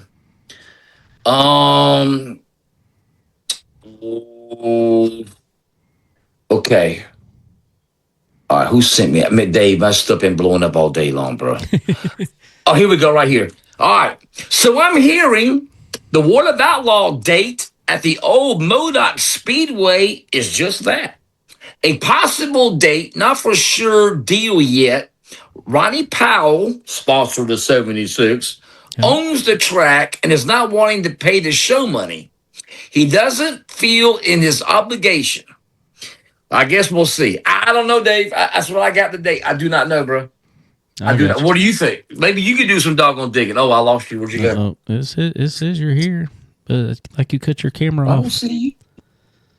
I hear Dave. you. Well, okay. As long as you can hear me, then we're good. Yeah. So I don't know, Dave. I don't know what that means, bro. There you go. I don't know what that means. I don't either. I mean, somebody's got to put up some money for the cars to come. I mean, that's all there is to it. Oh, God, I almost gave the name away. Well, somebody told me it was going to be a 2-day show, 25,000 to win that Saturday. Yeah. So can we get a 2-day show and $25,000 to win a truck race? Be nice. Would be nice. Come to the dirt side, man. JR, build you a lay bottle, man. Come on, love to have you. He could drive. Love to have you. He could drive it. Might sound on fun right now. Oh, hey! I know where 23 Longhorn is right now. I'm just saying. Just saying. You buy it, I'll drive it. Well, JR, I promise you this: if I ever hit the lottery, man, we're going racing. All right, we're going. I'm gonna buy me a track.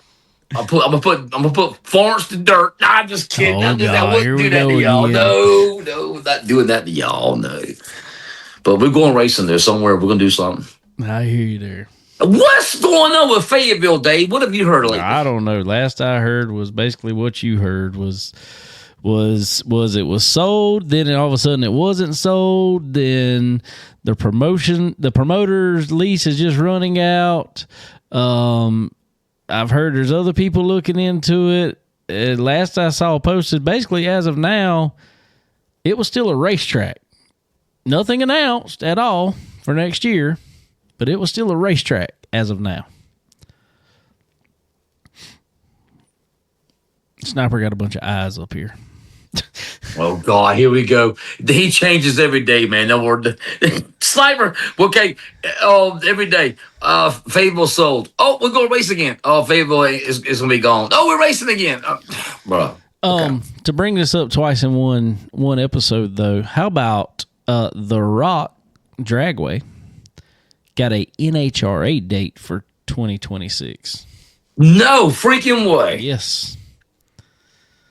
So the top dragster sanction body in the nation is coming back to the Rock. Yes. Wow. That's big. Big. That's big. Big. Maybe move Pomona to Rockingham. There you go. Maybe so. We'll stick around until we can race, I promise. We're going to try that track out there, buddy. Yes, sir. We're going to get leaf blowers or something out there, buddy. I promise you. It'll be the 24 hours of Fayetteville, but they're going to get it in. Yeah. But anyway, I don't know, man. I don't know. I don't either.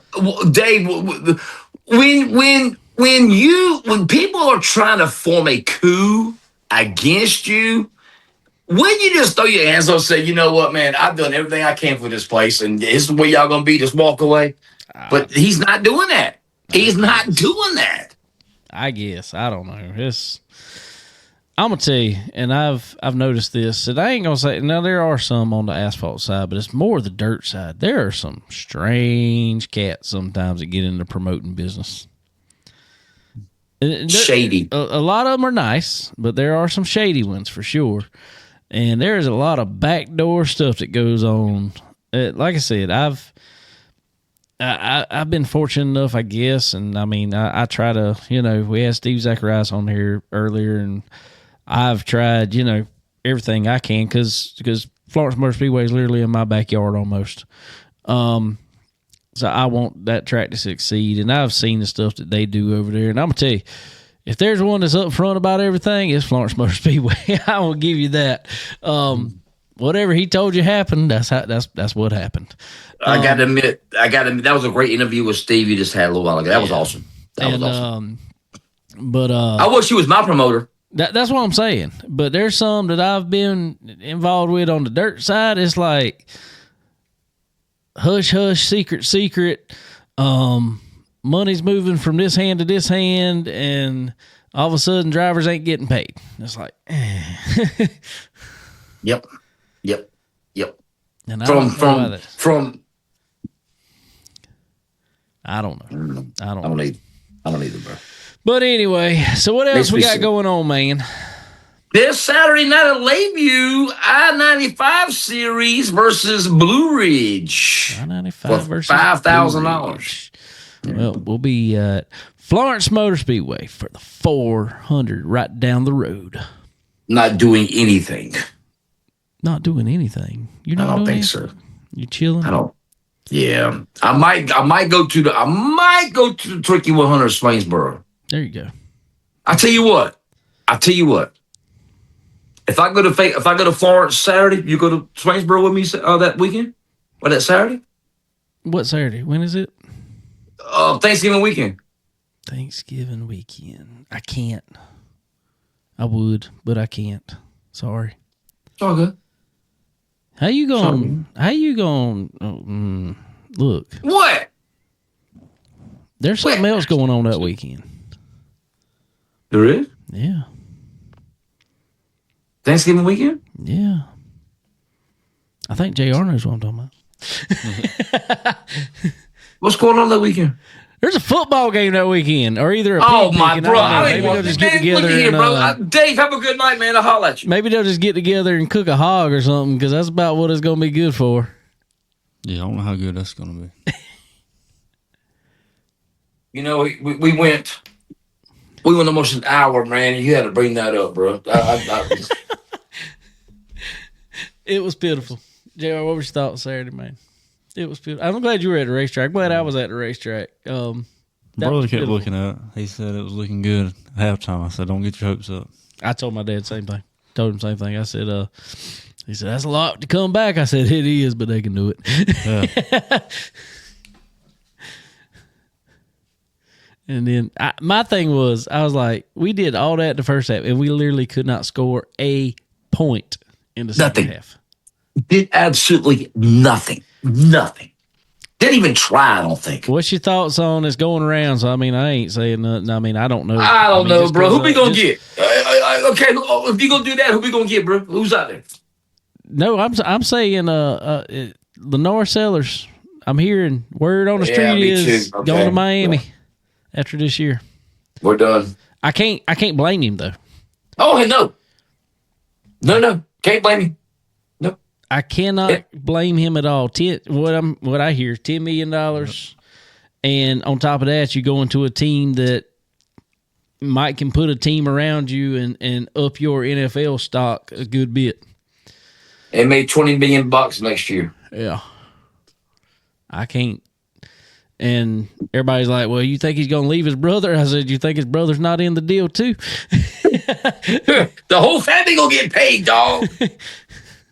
Man, oh my God, bro. We are so done, man. We are so done. We're done.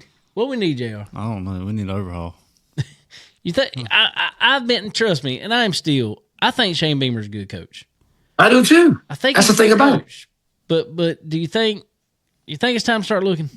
I don't know. I don't think he's got enough discipline. You don't think so? Okay. Dave, we done fired Shula. What's the excuse now, bro? Let me tell you why. My thoughts on that is, yes, we fired Shula, but the problem is somebody had to go. Somebody had to go. You had to fire somebody. If not, let me tell you the whole reason, and you know this as well as I do. The whole reason anybody gets fired from any coaching program on any level at a college level is because of backers. It ain't because of the athletic director. It ain't because of the head coach. It's because of the financial backers of the school. So they come in. Let me tell you, he would have rode right there as coordinator through this year if the backers would not have said, nah, he's got to go.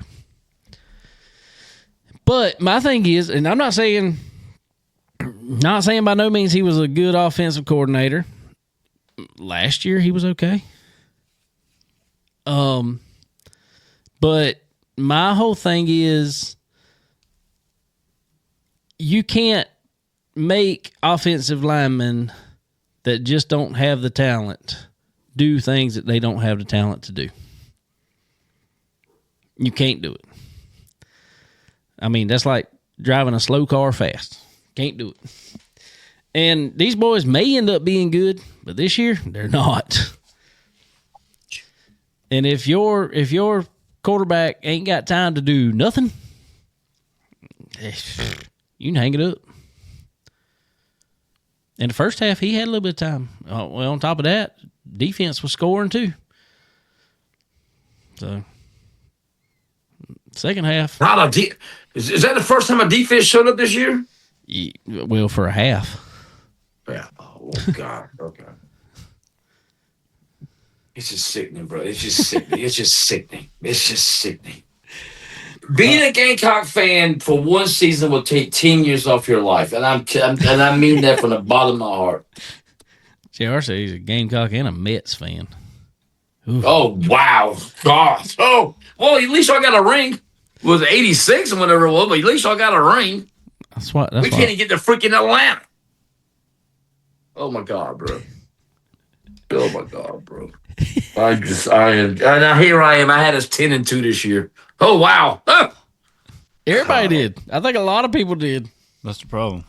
Yeah, that's the major problem. That's a major problem is we were expected to do so much more than what we're showing. Anyway, Jason. Yeah, end us I was on a having high a note, good man. show. End us on a high note. Oh, boy. High note. That's really all I got here, Dave. Season's winding down, man. Gateway's coming up. We got Gateway. How about that? We got Gateway coming up. Yes. Gateway. We'll probably have a show next week, and we may take off a couple weeks till Gateway there. I think that's what we're going to do, too. Yep. Cool. Yeah. Cool. Yep. Well, good deal, man. Well, as always, brother, I appreciate you. Appreciate you, Dave. All right. JR, nice meeting you, my bud. Nice meeting you too. Hey, good luck to y'all this weekend. We going to watch. Are you ain't racing? Nah. The truck race was this past weekend. I could be racing. You ain't jumping in nobody's stuff. You ain't announced yet. You ain't getting a late model stock over there. You ain't announced that, are you? I ain't got no plans on it. No eyeballs? No eyeballs? Okay. You didn't drive your truck this past weekend. You said somebody else drove it. Why is that? No, nobody drove my truck. Mine is sitting in the shop here. One, because Safest place to be. it was the safest place to be.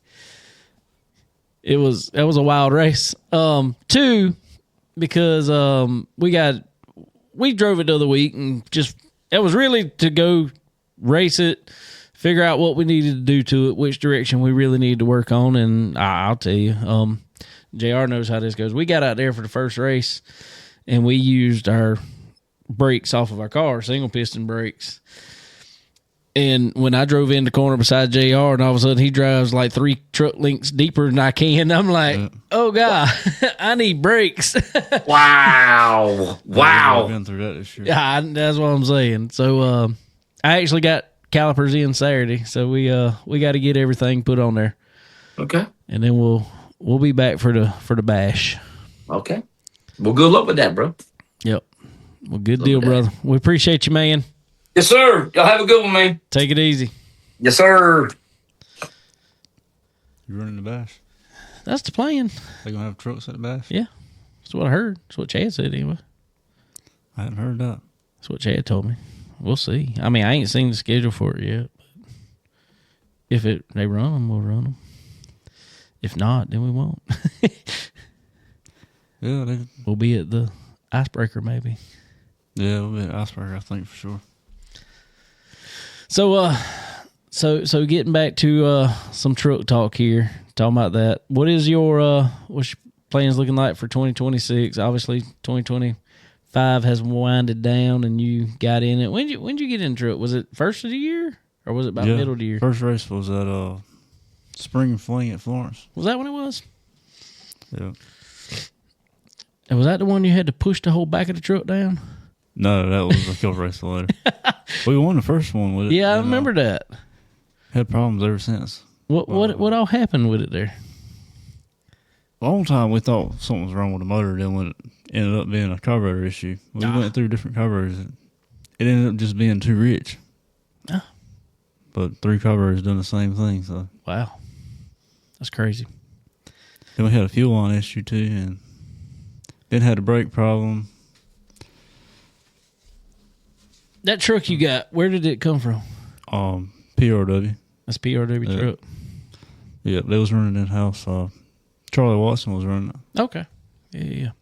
Good stuff, dude. Yeah, it ain't too bad. Good stuff. Real good stuff. It's a good looking truck. You went with my colors. That's what I always ran. I mean, that's what you've always ran. Yeah. Why'd you run red and yellow? Well, that's what my dad used to run. So Yeah. My first go-kart, I'll tell you what happened. My first go-kart was red, and we stuck some yellow stickers on it. And literally after that, I ran red and yellow on everything until I got into a legend car. Just because body was already white. Yeah. We had to throw a body on it, and we wanted to go race that next weekend. We didn't have time to do nothing. So I have not run a red car since I started running on asphalt. Yeah, it stands out. I like it. I like it. I like it. That's always, like I said, that was always my colors. And I always like to ask everybody, why'd you start number 23? Why'd you start running that? That trickled down too. That was my daddy's number. That was your dad's number 2. Well, that's good. That's good. Good to know. So we talked about the first of it there, but what's your plans for all of 2026? You gonna try to run for a track championship anywhere? You just gonna run when you can, or what you gonna do? I'm not really sure. I like to run for a track championship. It worked out that way, but just take it week by week and see how it goes. If it lines up, we'll go for it. If not, just go for wins. There you go. There you go. Well, you got a truck to do it, man. That's a fast piece you got. You won a handful of races with it already this year, didn't you? I think we won 3 races, 2 at Florence and 1 at Dillon. 1 at Dillon. I was thinking you won more than Dillon. I'm gonna tell you. I told somebody this the other day. Even I said I'm gonna tell you, the super trucks, could probably be the most competitive class if everybody runs at Dillon would come to Florence, and everybody runs at Florence would come to Dillon. I'm like, we would have 15 trucks every week. Yeah, because you got 10 trucks race at Dillon. None of them go to Florence. None of them hardly go to Florence. And none of the trucks from Florence go to Dillon. Not many of them. What are they? 30 minutes apart? Yeah. Yeah. I think it's about a literal 30-minute drive straight down 95. And I don't get why. Rules are identical. No different rules. So, and I mean, maybe you may know more than I do, probably you do, but setup isn't just hugely different. By no means. It ain't nothing that can't change in a day anyway. Not really. There's a little bit of difference. Oh, yeah, for sure. A little bit. But I mean, it ain't no big swing at it. No, not at all. So, I don't know. I wish we could get everybody to run both tracks for sure. And, I know Steve and Ron going to be working some more together here in the future. And, man, I would love for, they got I-95 stuff. And I'm not saying I want to do that all the way up to Southern National, because that's a haul. But, man, it'd be cool for especially our local classes like the trucks, Charger, and say mini stock. If we could do something between Florence and Dillon, kind of like the same type setup they did for the I-95 series, that'd be really cool. I mean, obviously not all the races. That way you don't have to kill yourself and try to do every race, but it'd be really cool to have a series like that between the two races. Yeah, I think once a month each track would be perfect. There you go. Perfect. So, well, cool, man. Well, we done spent plenty of time on here tonight, man. So, next race you got scheduled right now, as of now, is Icebreaker, unless... As of now, if they run it at the Bash, you gonna run? I don't. We got to talk about it. I don't know. You got a good setup in there for Florence right now. Yeah. I don't even really like Florence as a track, but I like Dillon better. See, I'm the same way. I like racing Dillon more, but I don't know. There's something about Florence. I love going over there, but I don't know why it is. Yeah, I've always struggled at Florence for some reason. Well, you figured it out. You figured out that high side now. Yeah, I just got to figure out the bottom. Just keep going on the high. Dude, I'm going to tell you, I told somebody this not long ago. I'm like, hey, used to it was like one of them things that the high side came in later in the race. I'm like, shoot, I think now you could about run the whole race up there. You got to wait for the tire to fall off a little bit. A little bit. But it ain't so much you got to wait. You can go over there early. It's just until you get some tire wear, You can take off. You can definitely make some passes up there if you need to. That is the one thing I do like about Florence a lot is there are options to race people. It's not just if somebody gets inside of you, they just got it. Yeah, you can move around a lot too. You go to Dillon, it's pretty much a bottom feeder there. Yeah, and I mean, which is fine. I mean, but I don't know, just different nuances of each track. Yeah, I guess I like Dillon more because I've raced there since I was 12 years old. And you don't live too far down the road from it, do you? No, 15 minutes. Yeah. It's about 45 minutes to Florence. I'm literally like, dude, is where we're sitting at right here. It almost takes me the exact same amount of time to get to either track. You're right in the middle. It's like 25 minutes either way. I'm at either track.